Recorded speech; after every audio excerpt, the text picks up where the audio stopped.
아니면 뭐 자유한국당이 어떻게 할지 모르겠어요. 오늘 아니면은 대략적으로 20대 국회가 끝나는 모양이에요. 그러니까 어 지금 오늘 총리 후보자 인준 뭐 관련한 표결이 있을 것 같고, 그리고 검경 수사권 관련한 것도 있고, 어쨌건 사실상 이번 주 정도면은 20대 국회가 끝난다고 봐야겠죠. 근데 저는 그 국회가 끝나가는 과정에 어떨 때는 지지부진했고 힘들었지만 저는 그런 이야기 꾸준히 해왔어요. 그러니까 이 자유한국당이 탄핵 이전에 만들어진 국회, 이미 그때도 민심을 잃었던 국회, 그러니까 자유한국당 입장에서는 민심을 잃었던 국회였다고 보는데, 그럼에도 불구하고 문 대통령 임기 내내 끝없는 발목 잡기를 하다가 마지막에는 국민의 역풍이라고 저는 보거든요. 4+1이라고 하는 협의체도 국민의 역풍이 불어서 그게 과반을 넘기고 법안 전쟁에서는 거의 완벽하게 KO했지 않습니까? 하나도 막아낸 게 없이 그냥 오히려 성과로만 보면은 엄청난 성과를 낸 국회 아니겠습니까? 그렇죠. 지난번 본회의 때 190건인가요? 그러니까 네. 민생 법안이 처리됐죠. 예. 예. 그러니까 그런 어마어마하죠. 예. 한 평가 좀 해주셔 보실래요? 한번 지금 뭐 네 분이 어차피 다음 국회 들어가실 분들인데 20대 국회를 한번 평가 한번 국회 해보시죠. 경험 있는 어쨌거나 우리 입장에서는 기본적으로 20대 국회는 시대 정신과 국민 정신과 엇나간 국회였었다.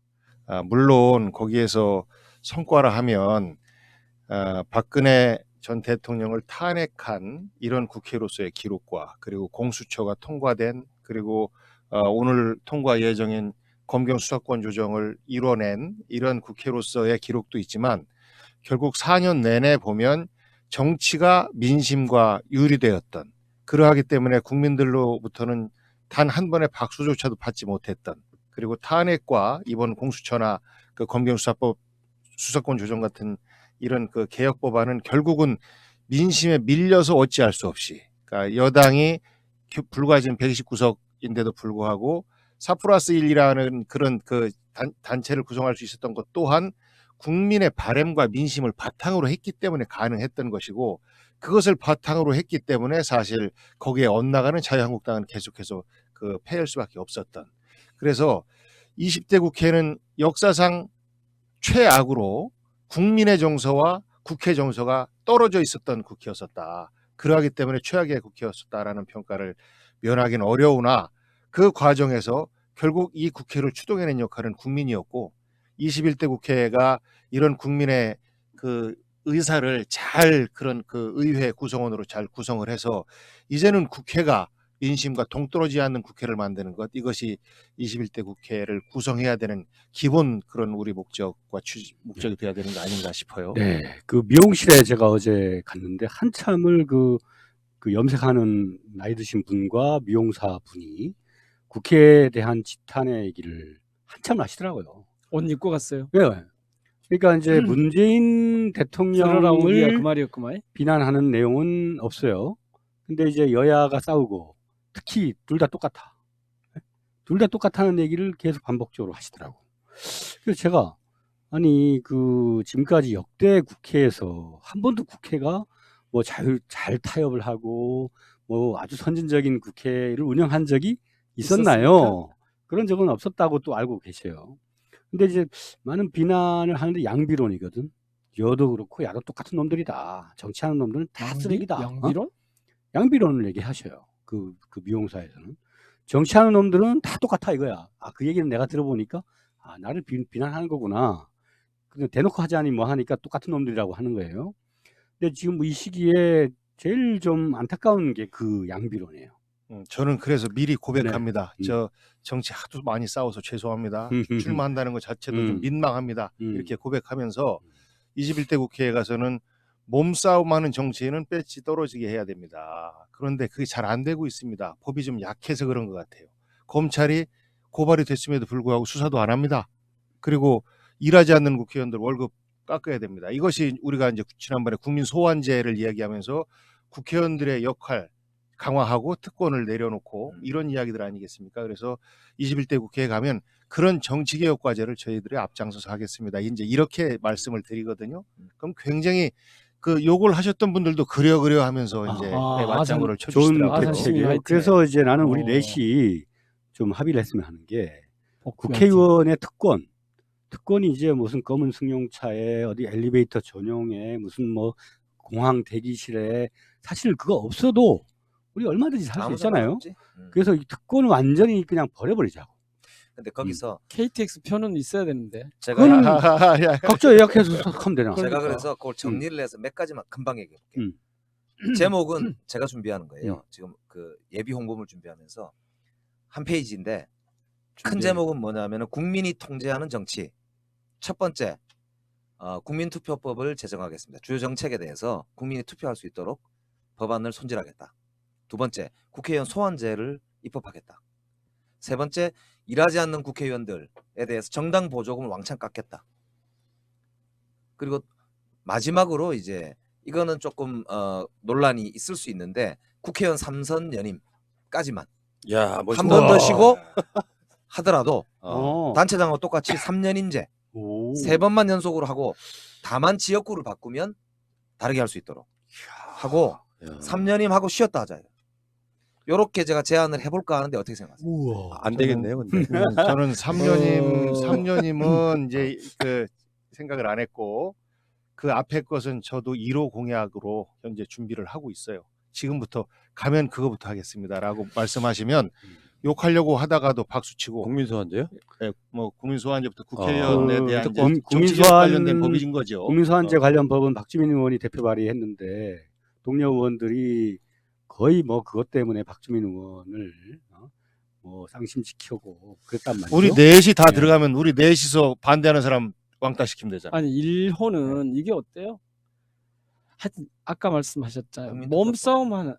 몸싸움 못한 할 수 없는 국회. 선진화법이 안 하게 돼 있잖아요. 아니 더 그런데 강하게 지금도 해야지. 하잖아요. 네, 지금도 더 강하게 하잖아요. 해야지. 그러니까 네. 아예 그렇게 물리적인 충돌 자체가 원천 봉쇄가 되도록. 그래요. 그래서 악쓰고 막 이런 것까지는 괜찮은데 몸으로 뭐 의장을 막거나 뭐 가서 무슨 단상을 이렇게 이거 못하게 해야 돼요. 팔꿈치로 이렇게. 그걸 그리고 저 그것을 그런 행위를 하면은 그 로봇이 위에서 내려와가지고 이렇게 딱 뭐 끄집어가게. 그런 좋고 하여튼 어쨌든 싸움하지 않는 국회로 가겠다라는 것만 우선 그거라도 좀 하자. 싸움은 하는데 말싸움을 해야지. 아 그러니까 음. 아니 물리적인 싸움 맞아. 이른바 국회에서는 물리적인 싸움은 못한다. 그러니까 국회 할수 선진화법을 더 강화하는 강화해서. 것으로 개정을 하면 됩니다. 아니 근데 말을 국회 선진화법이라고는 안 돼. 몸싸움 못하는 국회. 아예 요거를 딱 그러면 정리를 좀 요 방송 이후에 바로 해서 합시다. 예. 다음 주에 정리한 안을 한번 우리끼리 이야기를 해보고 이미 다 나와 있어. 그다음에 그래, 뭐 다 나와 충분하게. 있어. 예. 근데 이제 그러니까 저는 무슨 나는 얘기를 하냐? 그 대목에서 하나만 얘기하고 싶은 게 어디 다큐멘터리를 봤는데 스웨덴 국회 거기는 연임 다선 의원이 거의 없어요. 그거 젊은 의원 한 명이 자전거를 타고 힘들어서 못해. 다니다가 인터뷰를 한 거 보니까 너무 과노동 해가지고 비서도 없고 혼자서 의안 다 작성하고 자전거 타고 다니고 온갖 민원 다 처리해야 되고 너무 힘이 들어서 한 번 하고 만다는 거야. 그러니까 정치는 권력이 아니고 극한 직업인 거예요, 거기는. 그러니까 그래서 책임은 극한 높이고 직업 그죠? 같은 권한은 줄이고. 이렇게 정치를 된 거지. 우리 국회에서도 만들면 한 번 하고 말지 않을까? 예. 자 하여튼 좀 1번은 싸움 자학적이야. 저는 이렇게 그거는. 얘기하고 있어요. 싸움 못하게 하는 국회. 2번은 뭐냐면 아까 그러셨잖아요. 이게 그동안 이제 국회의원이 돼서 선출이 딱 되고 나면 국회 안에서 놀아. 그러니까 아까 특권이라고 했는데 나는 특권이라는 말 자체가 성립을 안 해야 된다고 봐요. 정치인에게. 그러니까 원래 권력이 자기 것이 아니고 주권자들 것이다. 시민들 것이다라고 하는 이것을 분명하게 하도록 해야 돼. 그래서 일은 뒤지게 해서 일하기는 좋게 만들어줘야 돼. 예를 들면 보좌관이 부족하면 보좌관을 늘려주고 무슨 월급이 부족하면 월급을 늘려주고 저는 일은 할 수 있게 해줘야 된다고. 대신 언제나 시민들의 말에 복종할 수 있도록 언제나 주권자들의 말을 따를 수 있도록 하는 장치를 만들어야 돼. 제가 그래서 지금 시민정치센터를 할까 뭐라 할까 하여튼 주권자 정치센터를 할까 이런 걸 후원회 안에다 둬서 늘 그분들이 우리를 통제할 수 있도록 주권자들이 그런 제도를 좀 만들어야 돼. 그게 이제 뭐 소환제나 뭐 투표 국민투표만 이런 걸 거잖아요. 그 두 가지는 저는 꼭 우리가 같이 가져가야 된다고 봐요. 사실은 특권은 무슨 제일 특권? 중요한 거는 결국 국회가 정 의사결정을 못하는 상황에 대해서는 국민투표 해야 돼요. 그렇죠. 국민들이 실제로 결정할 수 있게 되면 국회도 국민 눈치를 안 볼 수가 없어요. 검찰처럼 기소를 독점할 수 있도록 권한을 줘놓으니까 나 안 지나가면 안 되잖아. 이렇게 나오는 거잖아요. 예. 국회도 마찬가지예요. 예. 그러니까 그거를 출구를 만들면 그러면 대폭 오늘 합의하자고 그거는. 자, 제가 파란 정리해 남자 드릴게요. 버전을 합의해. 네 분이 아무리 말씀하셔봐야 국민의 뜻이 없으면 안 되고. 자, 문득 생각이 났어요. 제가 아이디 배우니까 아니겠습니까? 제가 최근에 그 정치인들 캠프 이름을 내가 다 지어주고 있어. 아, 좋다. 기가 막히다. 그거가 똑같아요. 민주당이 집권 연장하는 방법이 생각났네. 민주당이 최소 과반 이상 욕심 부리면 민주개혁 등 세력이 한 200석 이상 해가지고요. 21대 국회가 열리자마자 국민 소환제 통과시켜버리세요. 내 특권 내려놓는 거. 그럼 바로 정권 연장이라고 봐요. 실제로 우리가 뭐 말씀들만. 그러니까 네 분이 지금 국회에 들어갔다고 쳐. 근데 초선 4명이, 초선은 아니시구나. 우리 복귀왕, 복비는. 조금 다릅니다. 어쨌든 들어가셔갖고 아무리 그 이야기 해봐야 국민 소환제 민주당에서 현실적으로 받기 힘들잖아요. 근데 우리 특권 내려놓는 것 중에 국민 소환제 사실 진짜 어렵거든요. 통과된다고 해도 국회의원 끌어내리는 건 진짜 거의 불가능에 가깝지만 상징적으로 민주당 등의 의석이 딱 합쳐가지고 국민 소환제 그냥 바로 발의해가지고 통과시켜버리면은 얼마나 좋겠어요. 딱 그거 하나만 하세요. 막 여러 개 할 필요가 없어. 그러면 이번에 당 그 정책 공약 중에 넣자고 합시다. 그러니 주장을 하고 만약에 토론 결과가 모아지는 게 시간이 걸리면 그거를 이제 동의하는 사람들끼리라도 약속을 하고 그러면 원내 진입해서 그 그룹을 만들어서 하겠다고 약속하면 되죠. 그거는 합시다 해. 네. 네. 여기 저도 뭐 일단 약속을 하려고 좀 준비해놨기 그러니까 때문에 다 해서 좋아요. 한 면은 그걸로 딱 국회를 어떻게 혁신할 것인가. 야, 근데 이게 우리 터가 좋아요. 여기가 비과학적이긴 하지만 터가 좋아가지고 진짜 다 잘 되세요. 그러니까 지금 청와대 정무수석으로 가 계신 분, 뭐 중소벤처부 장관 가 계신 분, 이런 분들이 다 새날에 홍보를 새날 받으신 출신이에요. 거예요. 그러니까 지금 우리 총선 출마하시는 분들이 굉장히 많이 있잖아요. 그중에 새날 출신 국회의원만 한 8명 나올 예정이에요. 야, 그러니까 이게 이제 원내 교섭단체도 좀 있으면 많을 수 있어요. 새날파가 생기는 거야? 수계는 푼하고. 근데 제가 그 이야기를 왜 드리냐면 저는 정치인들하고는 안 어울리잖아요. 실제로 술 한잔 안 마시는데 문제는 이 새날같이 진짜 밑바닥 정서로 시작하는 이 방송의 출신인 분들은 그걸 못 잊으시더라고요. 그러니까 그 정서를 그냥 몸에 배워서 그냥 그대로 갖고 가시는 분들이세요. 그러니까 정치인들 뭐 선거 때만 말만 한다 이렇게 하실 분들은 아니고 그때 막 그 느낌들 갖고 우정 활동하면 한 4년 정도 하신다고 하면 저는 굉장히 좋은 정치가 나올 거라고 어저께 음. 기름시장 입구에서 만난 여성분 한 분이 푸나님한테 꼭 안부를 전해달라. 그 안녕하십니까. 저한테 얘기를 말씀하셨어요. 여성분이죠. 여성분 잘 보고 있고 푸나님을 보고 싶은데 꼭 안부 전해달라. 전해드렸습니다. 이만큼 재밌는 정치가 어디 있어요. 그렇죠. 그렇지 이게 지하에 밑바닥에서 밑바닥을 밑바탕하하는 게 새날이에요. 그러니까 지상파 방송의 반대로 우리가 박근혜 때 이걸 지하파 방송이라고. 지하파 방송. 최고였었죠. 이제 곧 지상으로 올라가니까요. 네. 자, 일단 그렇고 뭐 낙관에만 빠져 있을 건 아닌데 저는 선거는 또 어떻게 보면 기세 싸움이라고 생각하거든요. 그러니까 예를 들어서 문 대통령 지지율도 낮은데 민주당 구성원들이 자신들이 어떤 착각에 빠져가지고 민심 우리한테 있어갖고 막 조심도 안 하고 막 선거 때 가면 그렇게 망하더라고요. 그게 지난 총선 때 새누리당이었잖아요. 네. 그 방식으로 가시면 안 되고 항상 낮은 자세로 실수는 최대한 줄이고 그래서 돌다리로 두들겨 보는 심정으로 진짜 속마음은 200석인데 지역구에 가면은 우리 과반 만들어 주시면 그래도 조금 좋은 정치할 수 있을까라는 엄살도 피면서 이렇게 가시다 보면 근데 진짜 중요한 건 사기라고 생각해요. 사기. 그러니까 지역구 내려가 가지고 민주당 후보라고 하면 파란 잠바가 사람들한테 야 멋있다 하는 그 느낌이면 명함 하나 주기도 좋고 또 빨간 잠바를 입고 나오는데 사람들이 막 째려보고 가고 막 명함 받아서 막 찢어버리고 막 이러면 선거운동 유축될 수밖에 없잖아요.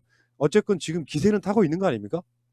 그렇죠. 바닥에서 파란 잠바를 입고 이렇게 손 흔들면 다 박수 쳐주고 뭐 다는 아니지만 빵빵거리고 박수 쳐주고 하는 게 선거 막바지 때 보여줬던 그런 반응들이에요. 우리 충청도 사람들, 벌써부터 빵빵거리고 예, 선거해요. 우리 충청도 사람들 같은 경우는 반응이 굉장히 늦은데 벌써부터 일부러 한번 왔다 갔다 하면서 빵빵하고 그러니까 왔다 갔다 광주만 그런 자기 줄 방향으로 알았더니 그러니까 이런- 제일 먼저 그랬고 이런 여기도 늦다 이런 하는 사람들까지 거죠. 또 그러니까 벌써부터 생기는 벌써 걸 아산도 보면 그러면 서울도 곧 그러겠는데. 그리고 우리 저 패션도 보면 올해의 유행 색깔은 파란색이지 않습니까? 음.